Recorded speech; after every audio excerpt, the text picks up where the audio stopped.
আপনারা যদি আমার ক্যারেক্টারের দিক লক্ষ্য করেন তাহলে দেখতে পাবেন আর একটা ক্যারেক্টার কিনলেই কিন্তু আমাদের অল ক্যারেক্টার হয়ে যাবে।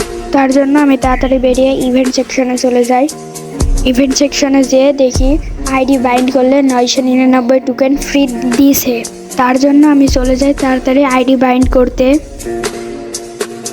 আপনারা কিন্তু স্ক্রিনের উপর দেখতে পাচ্ছেন আমাদের আইডি বাইন্ড করা হয়ে গিয়েছে। আমরা কিন্তু ওখান থেকে বেরিয়ে ইভেন্ট সেকশনে তাড়াতাড়ি চলে যাই। আমরা কিন্তু ইভেন্ট সেকশনে গিয়ে 999 টোকেন ক্লেম করি।